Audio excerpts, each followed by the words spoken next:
ሰላም ወገኖቼ እንደምን አላችሁ? ዛሬ ከእናንተ ጋራ መካፈል የምፈልገው ስለ ብሊች ነው እና ያው በዚህ ሰዓት ሁላችንም ከውጭ የምናመጣውን ነገር ሁሉ ባልተለመደ ሁኔታ እያንዳንዱ ቤታችን የሚገባውን ነገር ሁሉ ማጽዳት አለብን እና እኔም ለራሴ እንዴት አድርጌ ሚክስ ማድረግ እንዳለብኝ ይህንን ብሊች ሲዲሲ ጋይድላይን ላይ ገብቼ ሳነብ የጥሩ ኢንፎርሜሽን ስላገኘሁኝ ለእናንተ ጋር ለማካፈል ነው ማለት ነው። በመጀመሪያ ደረጃ ይሄ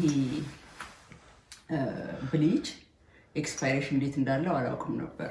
ሁሉ ቦታ ብትፈልጉ እዚህ ብሊች ላይ ምንም አይነት ኤክስፓይሬሽን ዴት አታገኙም እና ዘ ኦንሊ ቲንግ ያለው እዚህ ጋር የሆነ ቁጥር አለ እዚህ ጋር በቃ ከዚህ ቁጥር ውጪ ምንም ነገር አታገኙም። ስታዩት ደግሞ ኤክስፓይሬሽን ዴት አይመስልም እና አይልም ኤክስፓይሬሽን ዴት ግን እንዴት አድርገው ይሄን ወደ ኤክስፓይሬሽን ዴት እንደተረጎሙት እሱን አግኝቻለሁ ማለት ነው። እሱን እንዴት አድርገን ወደ ኤክስፓይሬሽን ዴት እንደምንተረጉም እሱን ነግራችኋለሁ።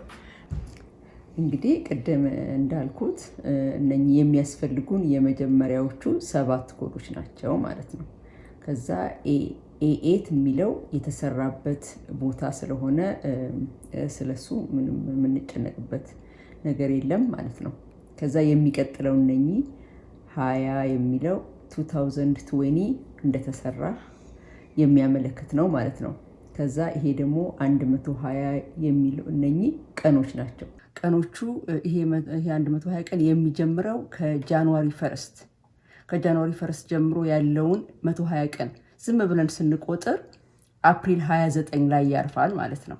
ስለዚህ ይሄ ነገር የተሰራው ኤፕሪል 29 2020 ነው ማለት ነው እና ከተሰራበት ቀን ጀምሮ ከአንድ ዓመት በኋላ ስለሆነ ኤክስፓየር የሚያደርገው ኤፕሪል 29 2021 ኤክስፓየርድ ያደርጋል ማለት ነው። ሌላው ደግሞ ያገኘሁት ነገር ሶዲየም ሃይፖክሎራይት የሚለው ፐርሰንቱ ይለያያል።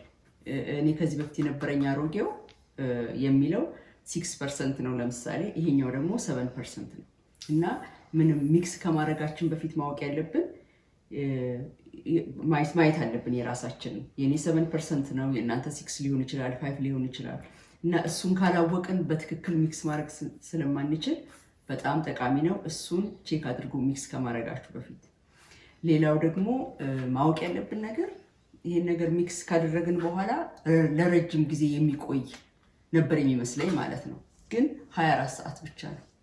ከ24 ሰዓት በኋላ አያገለግልም እና ስለዚህ ስናደርግ በትንሽ ዕቃ ቀላቅለን ከዛ በኋላ አውጥተን መድፋት ነው ማለት ነው።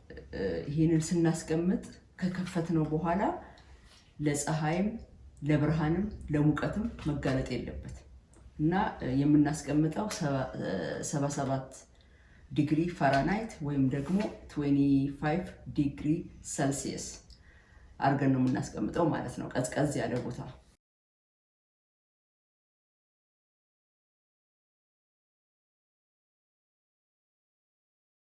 7% ሃይድሮክሎራይድ ነው የምቀላቅለው።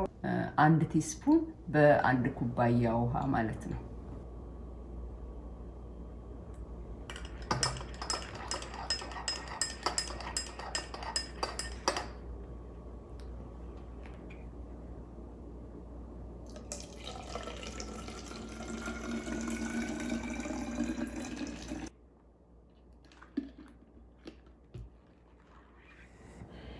ይሄ እንግዲህ በጣም ጠቃሚ ኢንፎርሜሽን ስለሆነ ሼር ማድረግ እንዳትረሱ።